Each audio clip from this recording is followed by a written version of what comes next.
नमस्कार। आज हम बात कर रहे हैं एक ऐसी चीज की जो कई घरों में मिलती है, सिलाई मशीन। जी हाँ।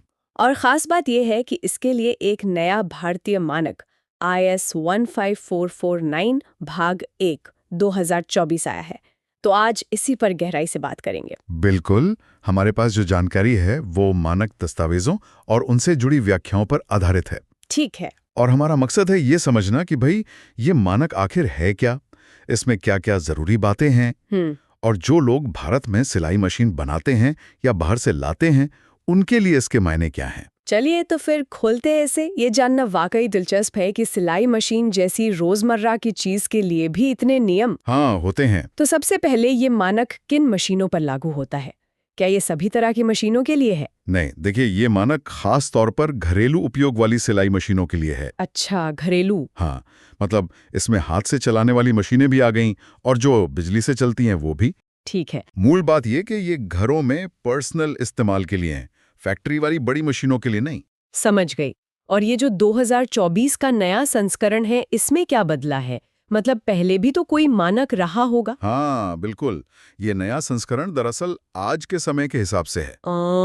मतलब उपयोगकर्ता अब क्या उम्मीद करते हैं, सुरक्षा के क्या नए तरीके आ गए हैं और प्रदर्शन के क्या मापदंड होने चाहिए, इन सबको ध्यान में रखकर इसे अपडेट किया गया है। ओके। मकसद तो साफ है, भारत में जो सिलाई मशीनें बिके उनकी क्वालिटी अच्छी हो, वो काम की हो और टिकें भी। सही बात है। समय के साथ तो चीजें बदलती हैं, मानक भी बदलने चाहिए। तो इसमें मुख्य जरूरतें क्या रखी गई हैं? किन चीजों पर ज्यादा ध्यान है? इसमें ना मोटा मोटा 4 बातों पर जोर है। 4 बातें कौन सी? पहला, मशीन बनी कैसे है, उसका डिजाइन कैसा है, मजबूत है या नहीं। ठीक। दूसरा, कारीगरी और फिनिशिंग, मतलब देखने में, छूने में कैसी है। हम्म। तीसरा, बेसिक परफॉर्मेंस, मतलब सिलाई जैसा अपना जो मुख्य काम है वो ठीक से कर पाती है या नहीं। और चौथा? चौथा है लेबलिंग और मार्किंग, यानी मशीन पर जो जरूरी जानकारी होती है वो सही और साफ लिखी है कि नहीं। अच्छा, आपने कहा बेसिक परफॉर्मेंस। ये बात थोड़ी सी ध्यान खींचती है।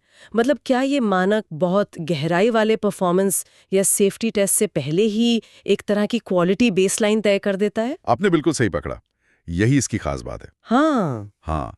ये मानक ना मुख्य रूप से मशीन की बनावट और उसकी बेसिक चीजों पर फोकस करता है। जैसे कि? जैसे मशीन मैकेनिकली ठीक ठाक मजबूत हो, है ना, उसे चलाना आसान हो, हाँ। उस पर मॉडल नंबर, बनाने वाले का नाम, ये सब सही से लिखा हो। ओके। और सबसे जरूरी, वो बनी हो ठीक ठाक मटेरियल से, ऐसा ना हो कि 2 दिन में घिस जाए। हाँ। टिकाऊ होनी चाहिए। तो ये एक तरह का पहला फिल्टर हो गया। बिल्कुल। अगर मशीन इन बेसिक चीजों में ही खरी नहीं उतरती तो फिर आगे के जो मुश्किल टेस्ट्स होते हैं उनका तो सवाल ही नहीं उठता। अच्छा, ये तो बढ़िया है। ये पक्का करता है कि मशीन कम से कम इस्तेमाल लायक तो हो। अच्छा, और अगर मशीन मोटर वाली है, बिजली से चलने वाली, तो क्या कुछ और भी देखा जाता है? हाँ हाँ, बिल्कुल। मोटर वाली मशीनों के लिए कुछ चीजें और जुड़ जाती हैं। जाहिर है, बिजली है तो। हाँ, तो इलेक्ट्रिकल सेफ्टी, यानी बिजली के लिहाज से सुरक्षित है या नहीं, ये बहुत अहम हो जाता है। और साथ में चलते समय मशीन कितना शोर करती है। हाँ। घरों में ज्यादा शोर करने वाली मशीन कौन चाहेगा, है ना। सही बात है।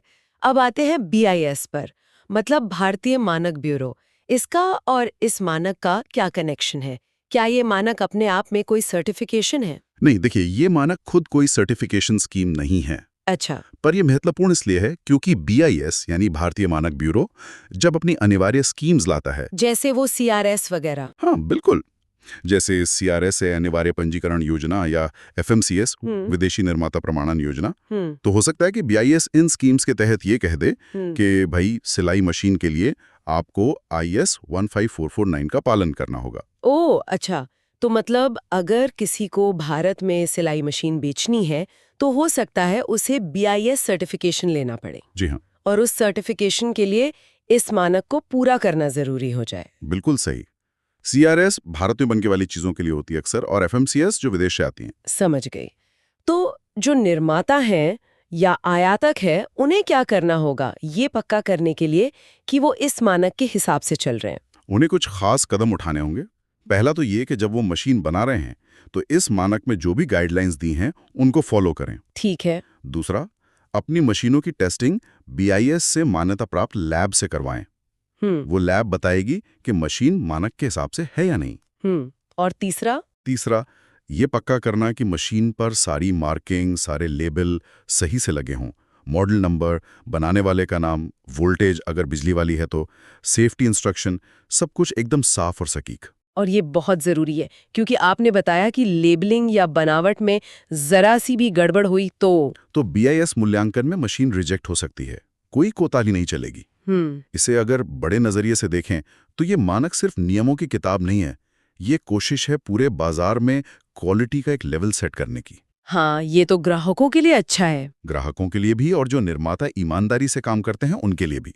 सबको एक समान अवसर मिलता है। घटिया माल बनाने वालों के लिए मुश्किल होती है। तो कुल मिलाकर इसका निचोड़ ये है कि IS 15,449 भाग 1 2024 मानक ये पक्का करना चाहता है कि भारत में जो घरेलू सिलाई मशीनें बिक रही हैं वो क्वालिटी, सेफ्टी और परफॉर्मेंस के एक तय लेवल को पूरा करें। बिल्कुल, इससे उपयोगकर्ताओं को बेहतर प्रोडक्ट मिलेगा और बनाने वालों को भी एक साफ रास्ता दिखेगा कि क्या बनाना है, कैसे बनाना है। सही कहा। और एक बात और, मानकीकरण जो है ना, वो भरोसा पैदा करता है। हाँ, ये तो है। जब आप कोई मानक प्रमाणित चीज खरीदते हैं तो एक तसल्ली रहती है कि हाँ, ये कुछ बुनियादी पैमानों पर तो खरी उतरी है, चाहे वो साधारण सिलाई मशीन हो या कोई बहुत कॉम्प्लेक्स गैजेट। बिल्कुल। और जाते जाते एक सवाल श्रोताओं के लिए छोड़ जाते हैं। हाँ, जरूर। सोचिए, भविष्य में जब हमारे घरेलू उपकरण और ज्यादा एडवांस्ड, शायद स्मार्ट होते जाएंगे, तब इस तरह के मानक कैसे बदलेंगे और उनका हमारी रोज की जिंदगी पर क्या असर पड़ेगा? ये सोचने वाली बात है ना? बिल्कुल, सोचने वाली बात है।